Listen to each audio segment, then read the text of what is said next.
Bueno, y como les había anticipado, yo voy a tener el enorme gusto de conversar con dos compañeros de trabajo, con Pablo Fernández Blanco, con Diego Cabot. Diego, como ustedes saben, ha tenido un protagonismo muy estridente en el año que acaba de terminar por la gran primicia del año y de mucho más que un año, porque lo de los cuadernos ha sido una bomba de profundidad cuyas consecuencias finales son desconocidas. Vamos a hablar del balance del año que terminó, pero sobre todo de qué están viendo ellos, qué suponen que va a pasar en distintos aspectos de la realidad pública en el año que estamos comenzando hoy. Pablo, Diego, muchas gracias por estar acá. Por nada. ¿Cómo encuentra el 2019 a la economía? Y me interesaría, Pablo, que explicites algo que anda dando siempre vueltas en tus trabajos, que es esa visión que no es plana, sino que hay quienes ganan en la crisis. Están quienes pierden y quienes ganan. Hacenos un retrato de cómo arranca este año con ganadores y perdedores y qué pensás que va a pasar. Bueno, en primer término, Carlos, el año que termina con muchos perdedores y eso te da la pauta de que el año próximo, en realidad que estamos comenzando, hay mayores motivos para ganar. ¿Por qué? Por una cuestión muy sencilla, que es que comparás contra una base muy baja. Vos decís, mal de muchos, consuelo de tontos. Bueno, puede ser, pero por ejemplo, vas a comparar Producto Bruto Interno, es decir, crecimiento de la economía, contra un año que fue muy malo. Entonces, tenés más chances de ganar que de perder. Eso en primer término, vas a manejarte en la escasez. Este año va a ser malo en términos económicos, que nadie se ilusione con otra cosa. Pero también es cierto que va a ser mejor que el que acaba de terminar. Eso por un lado. Espera. Dale. No te me entusiasmes. Dale. Vos lo que estás diciendo es que este es un año difícil, pero de una recuperación que veremos qué nivel cómo es la curva, pero que va a haber una curva ascendente. Viste que Hobsbawm hablaba... ¿No imaginás que de ahora a las elecciones puede haber un infarto? No, en principio una nueva crisis. No, porque ya te infartaste tanto, tenés un nivel de infarto tan grande que difícilmente infartes en la misma cantidad, ¿no? Obviamente la economía argentina sobrevive a más infartos que una persona. Vos recordás que Hobsbawm hablaba del siglo XX corto y el siglo XIX largo. Bueno, nosotros vamos a tener, como yo lo veo al menos, un 2018 largo, que va a durar hasta el primer semestre de este año. Y a partir de allí comenzará, si querés, el 2020... en el medio de 2019, perdón por el berenjenal que estoy armando. Pero en términos concretos va a ser un primer trimestre de caída en la economía, un segundo trimestre que va a estar empatado y un tercer trimestre donde se va a empezar a ver la luz para, hacia final del año, tener un crecimiento más o menos razonable. Eso por el lado de la macroeconomía que nos impacta a todos. Ahora, si yo fuese empresario, y sobre todo si fuese un gran empresario, estaría muy enojado con Mauricio Macri. ¿Por qué? Porque si vos ves la capitalización bursátil de las grandes compañías de la Argentina, y no solo de las que estuvieron involucradas en el escándalo de los cuadernos de la corrupción, sino que en general perdieron el 50% de su valor en dólares. ¿Sí? Voy a hacer un número, por ejemplo. YPF hoy vale casi el 50% menos, es decir, la mitad de lo que valía a fines de 2017. No te entra en la cabeza la cantidad de millones de dólares que representa esto. Y esto en parte tiene que ver con la marcha de la economía argentina. ¿Cómo ves este tema, Diego? Bueno, yo, a ver, hay algo que tiene que ver con ¿Te resulta raro que te pregunten algo que no tiene que ver con los cuadernos? No, al contrario, me gusta. Me genera por lo menos un ejercicio de pensar, ¿no? De elaborar una idea más. A ver, hay algo que tiene que ver con la mejor estadística, ¿no? Que muchas veces ya en estos meses vos hablás con gente del gobierno y te decían, no, pero mirá lo que es la balanza comercial, mirá lo que es esto, mirá lo que es el otro, mirá la estabilidad cambiaria, más allá que el dólar está arriba, está en una meseta, está más alto, pero en una meseta. Entonces, es la famosa, digamos, mejora estadística que yo coincido con Pablo, que posiblemente la veamos. Sin embargo, hay otra parte enorme de la economía que tiene que ver con, si querés, el efecto en los bolsillos, para ir más abajo, de esas mejoras estadísticas. Eso lo veo complicado, esa primera parte. ¿Por qué? Porque vos lo que estás diciendo es que va a haber una mejora en el PowerPoint, pero no necesariamente en la calle. Claro, el PowerPoint posiblemente te va a dar mejor, porque vos tenés una base de comparación muy baja y porque ya hoy algunos PowerPoint, excepto el de inflación, si querés, pero algunos otros PowerPoint no te están dando tan mal. Porque claro, cuando es la vieja receta argentina, histórica, ¿no? Cambiás el valor del dólar, bueno, hay una cantidad de variables que se acomodan solas. Después vienen los efectos de esos cambios, si querés, en el precio relativo del dólar. Pero lo real es que, digamos, yo creo que a esa parte, digamos, a los efectos prácticos del PowerPoint o a los efectos en la gente del PowerPoint, se va a tardar en verlo. Ahora, ¿cómo me imagino el que viene? La verdad es que no me lo puedo imaginar económicamente sin cruzarlo con la variable de la política, ¿no? Por ejemplo, vos fíjate ahora, tenés a un grupo de intendentes con una idea de presentar un amparo para frenar la suba de tarifas, ¿no? Que eso claramente tiene también intereses electorales. ¿Quiénes son? Bueno, son intendentes del conurbano. Peronistas. Peronistas que quieren, pero por ahí tengan digamos, puedan encontrar eco en la justicia, ¿no? Y por ahí frenen el aumento de tarifas, que básicamente es inflacionario, ¿no? No hay un aumento genuino, sino hay una actualización inflacionaria, que obviamente a la gente no le importa que sea una cosa u otra, igual le duele, pero digo, creo que la economía va a estar muy transitada, muy cruzada, si querés, por la política. Y ahí es difícil saber cómo van a manejarse los actores. ¿Hasta cuándo el peronismo va a hacer política también con la economía?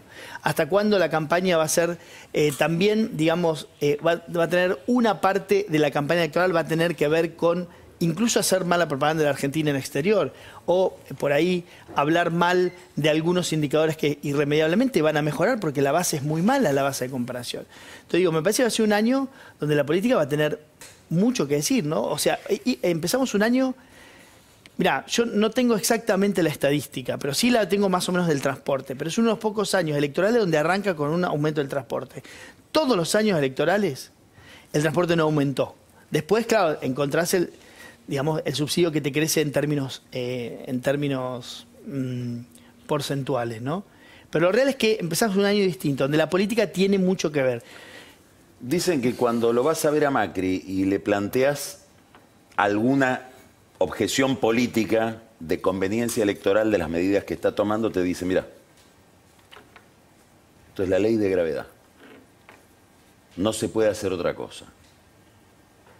Hacemos lo que hay que hacer. ¿Están locos desde el punto de vista político? ¿O No. realmente no tienen otra salida que empezar el año con un aumento del transporte? Siempre, naturalmente siempre hay otra salida, no quiere decir que te conduzca a un buen lugar. La historia argentina muestra un montón de caminos que terminaron, sí, chocando contra un paredón. A mí me da la sensación de que Macri tomó una decisión. En segundo lugar, en el segundo nivel de prioridades está renovar su mandato.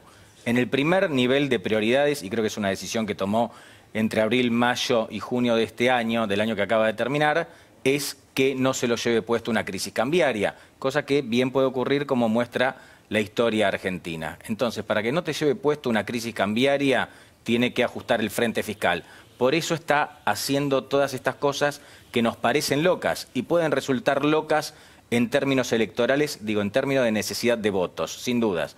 Ahora, tan loco no está porque las encuestas muestran que, pese a tomar decisiones antipopulares, sigue midiendo bastante bien, tiene una imagen positiva bastante alta con dos salvedades.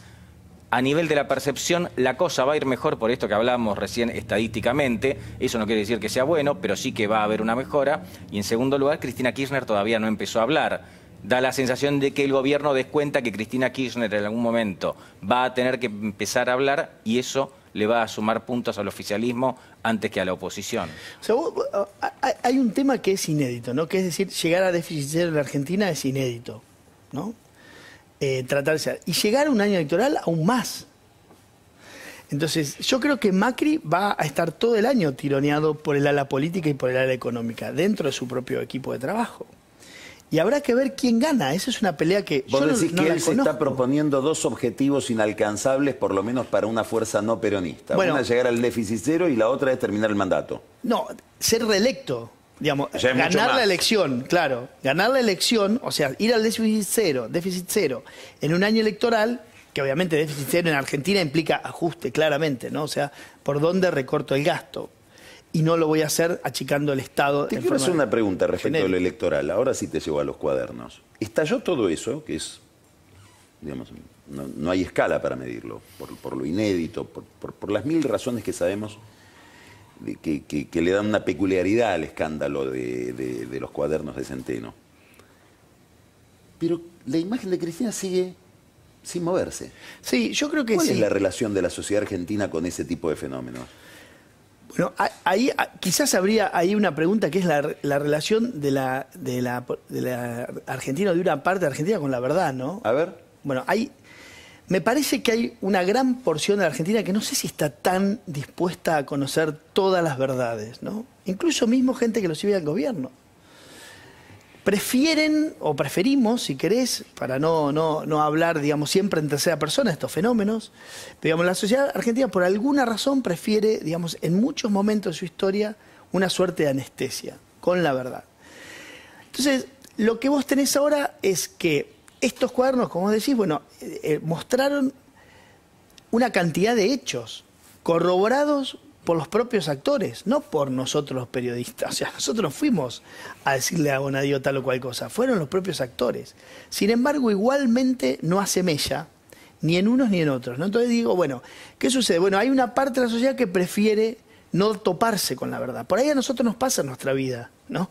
La negación es una parte, es una forma de defensa. Una vez me lo explicaba Diego Seigman, también compañero nuestro, me decía, ojo que la negación es también una manera de defenderte frente a algunos fenómenos. Lo hacemos nosotros en nuestra vida y obviamente los fenómenos en las sociedades también. Entonces me parece que hay algo de eso.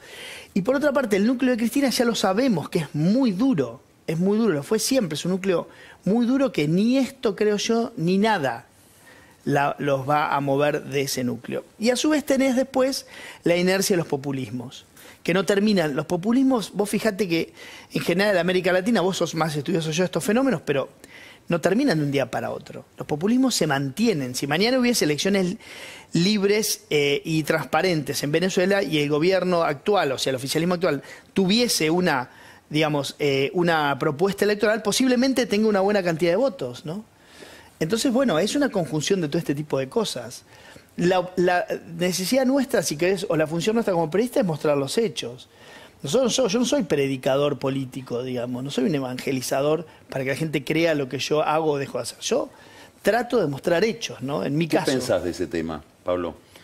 Yo pienso muy parecido a Diego y también pienso que, y esto es algo que no tiene que ver solo con el votante kirchnerista, sino también con el votante de Cambiemos o con el votante argentino en general, hay una especie de sesgo de confirmación en general que uno quiere ver, uno ve lo que quiere ver en realidad. Entonces, si Macri mete la pata en algo, el que todavía tiene en Macri cifrada la última esperanza, por ejemplo, de que no vuelva el peronismo, bueno, se lo perdona. Y como le perdona esta, le perdona otra y otra y otra, porque lo menos malo parece bueno si lo comparás con otra cosa. Me parece que es un mecanismo que tiene más que ver con procesos de identificación sociales, también psicológicos, muy subjetivos, que afectan al votante de Macri y también al votante de Cristina Kirchner. A nosotros como periodistas nos toca muchas veces, no digo ser críticos, también mostrar hechos, siguiendo tus términos, Diego, que critican o destapan algo que no se sabía sobre el oficialismo, la Casa de Gobierno o también sobre el kirchnerismo. Y a nosotros nos han atendido a diestra y siniestra, nos han atendido fanáticos kirchneristas o fanáticos de Mauricio Macri. Me parece que ese mecanismo, ese sesgo de confirmación opera. Déjame decir algo del año que viene que me parece que es determinante. Leyendo, y ahora que estamos en la causa de los cuernos, leyendo la resolución de Cámara, sí, que es la que confirma todos los procedimientos, o prácticamente todos, sí, y modifica el tipo legal, ¿no? Deja el cohecho y saca la asociación lícita prácticamente para todos, excepto para algunos pocos. Leyendo esa causa, lo que dice la Cámara, que es interesante, es que los hechos que están, digamos, investigados por Bonadío, realmente no están criticados o no están cuestionados por los fundamentos de Cámara. Lo que se habla es del encuadre jurídico de esas conductas. cómo se los interpreta. Claro, ahora, dice en un momento, esto es un esquema que se importó de Santa Cruz, puesto en Buenos Aires por Néstor y Cristina Kirchner, que se valió del Estado para cometer delitos, qué sé yo, para básicamente enriquecerse. O sea, habla de una forma de gobierno, de la que se ejerció el poder. Bueno, podría darse el caso, fíjate vos si es difícil de mirar el año que viene, podría darse el caso que en el mismo momento de una campaña electoral, por un lado se esté juzgando esa forma de gobernar y por otro lado se esté presentando como opción de gobierno.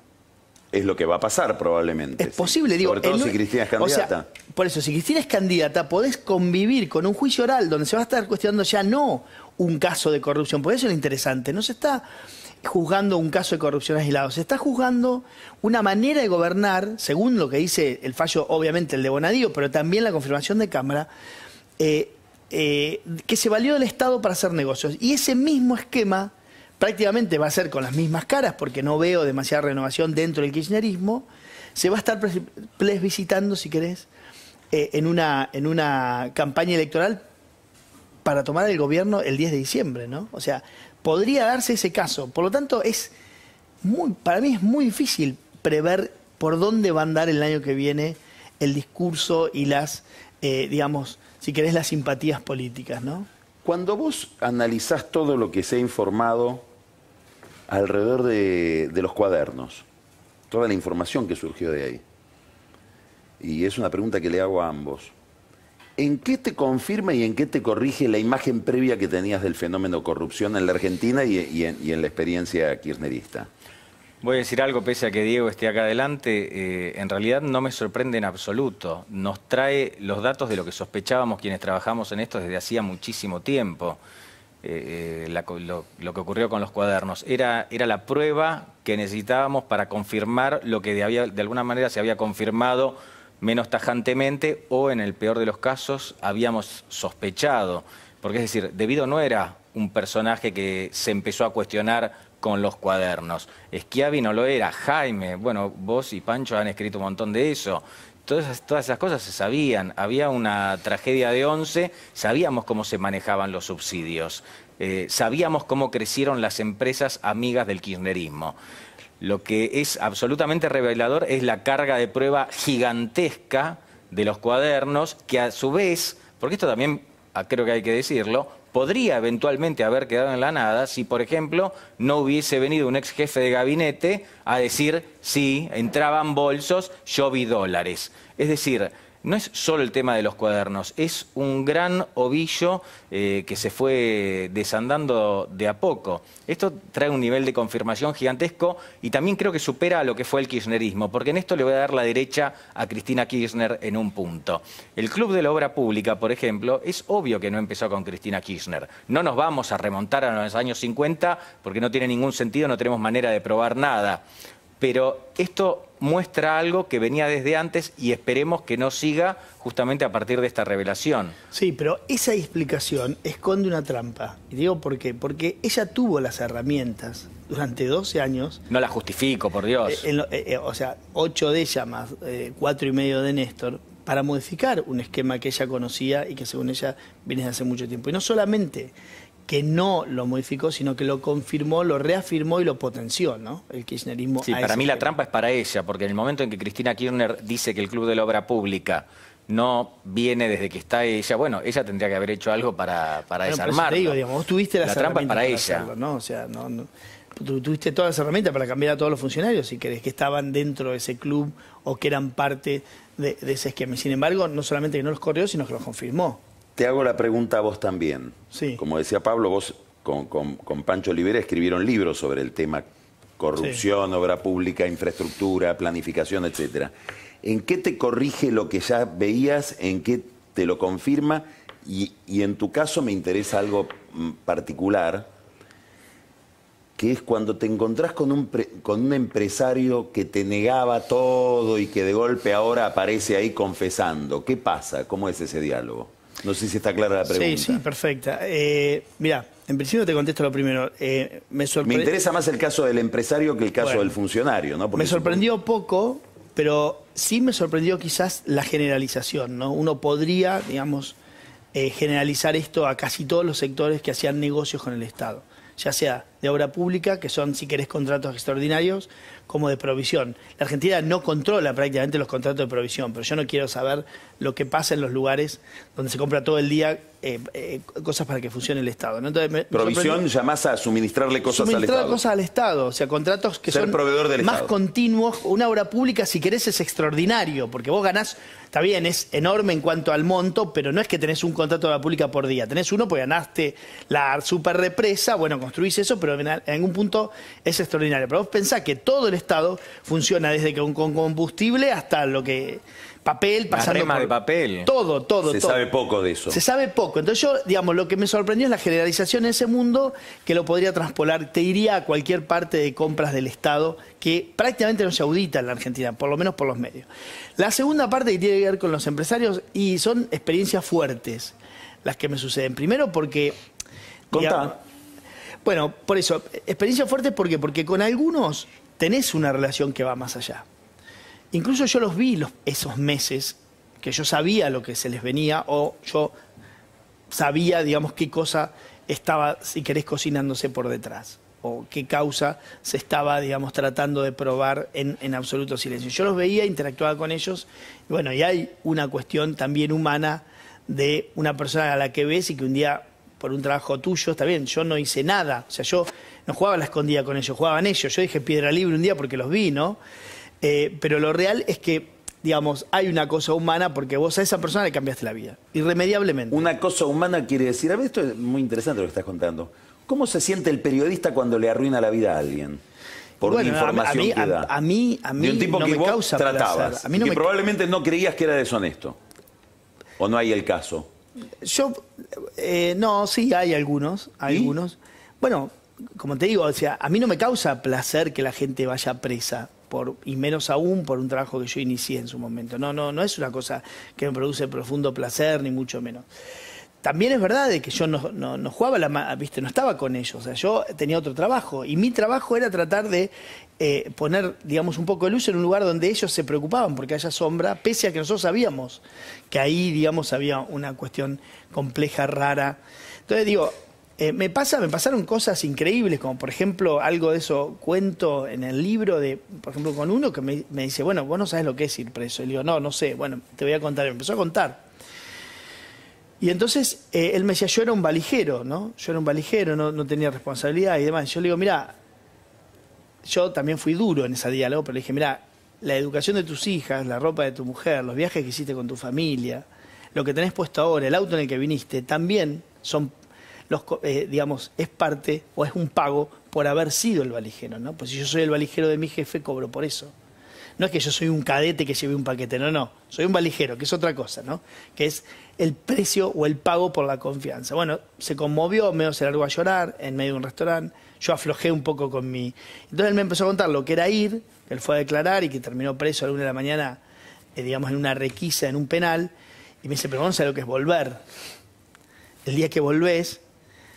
y te volvés a sentar en la mesa de familia con a comer, si querés, los tallarines del domingo, y hay una parte seguramente de tu familia que no conocía tu vida oscura, y un día la conoció así, digamos, está bien, disfrutaron, si querés.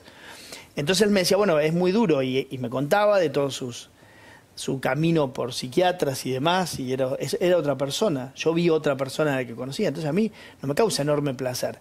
Lo que me parece es que, digamos, todos, y en algún punto con los que me he encontrado, todos asumen sus responsabilidades. Nadie mendiga una responsabilidad mía, ¿entendés? O sea, todos asumen sus responsabilidades. Más allá que dicen, bueno, yo no soy culpable porque no tenía opción o por esto o por el otro, pero la responsabilidad no la esquivan, digamos, con los que me he encontrado, ¿no? Y con algunos hasta he tenido algún diálogo que nunca pensé tenerlo. Decirme, mira, algún constructor que me dice, mira, digo, la verdad es que alguna vez tenía que terminar. Bueno, terminó, ¿qué vas a hacer? ¿Qué va a hacer? O tenía que pasar. Hablar con hijos de constructores que son otra generación y me decían, mira, digo, el gran problema de nuestros padres es que ellos creían que la salida iba a ser relativamente ordenada. La salida, digamos, de un esquema así, que todos sabían que no podía continuar mucho tiempo una cartelización de ese tipo, digamos, y un sistema así, pero creían que no los iba a arrastrar. Y nosotros, muchos de los hijos de la generación atrás, le decía, el día que esto se termine, ustedes se van con el fin del sistema, ¿no? Y ellos creían que no, que podían salir, digamos, como por una puerta un poco más grande que por la que salieron, ¿no? Casi por la ventana. Entonces, digo, he tenido diálogos con muchos muy reveladores de lo que significa para ellos, pero la verdad es que placer no me da, digamos. A mí me da placer trabajar y haber hecho un trabajo, yo creo que fue ordenado y prolijo, pero las consecuencias, y bueno, viste, no es una cosa que me causa placer ver cómo a esta gente le cambia la vida, ¿no?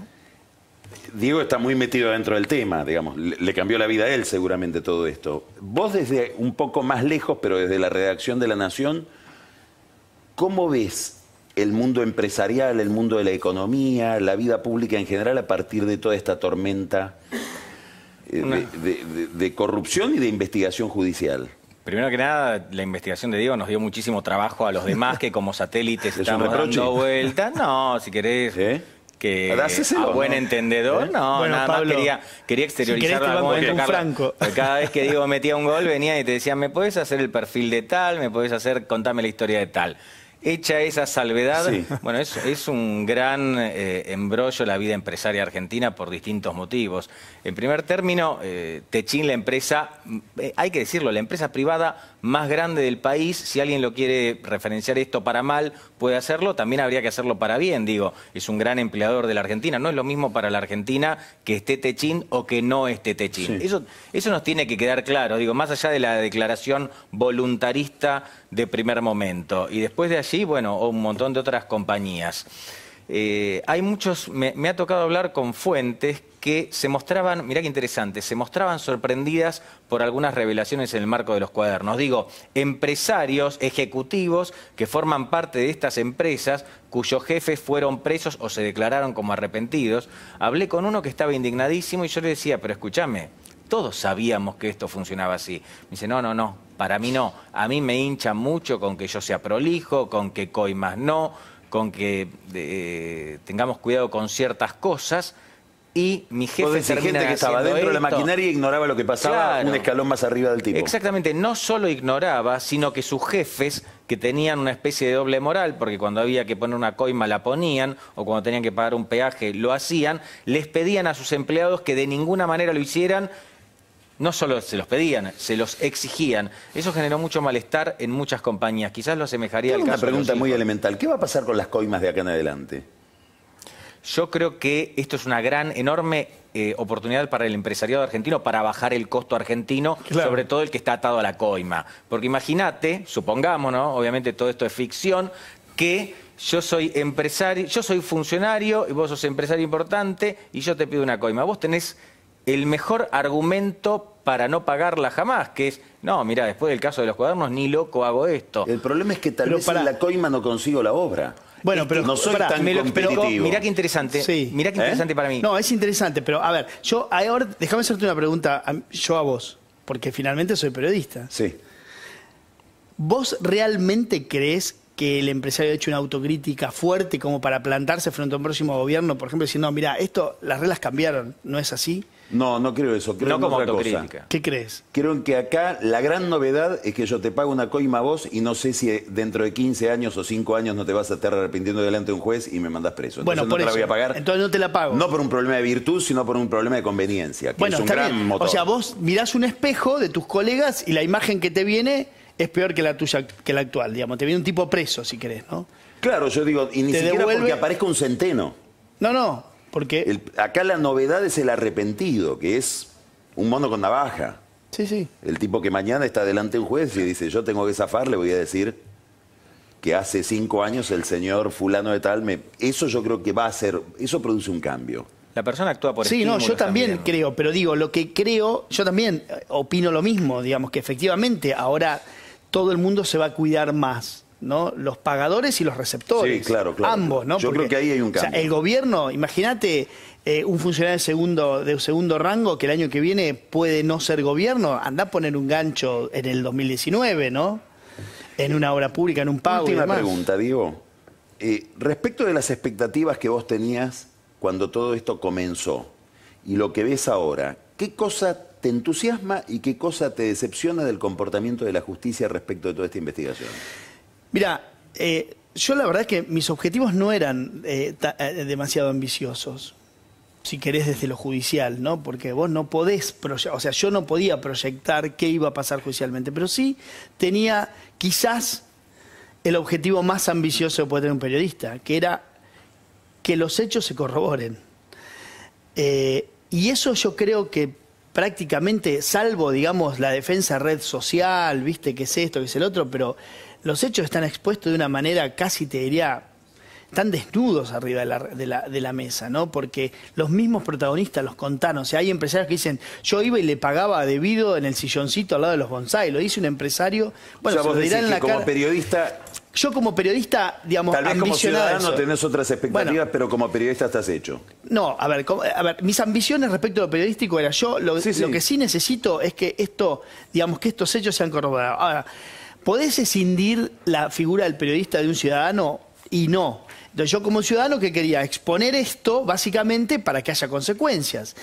Las consecuencias judiciales yo creo que hay dos o tres cosas que están bien. Primero es que esta causa está haciendo jurisprudencia en una cantidad de cosas que básicamente tiene que ver con el trato del arrepentido para los casos de corrupción. Pues ya lo tenías como bastante armadito para el tema de lavado, narcotráfico, sí. Pero para corrupción estás haciendo jurisprudencia y acá lo que vemos es que es una herramienta que, como vamos a decir, va a generar efectos posteriores.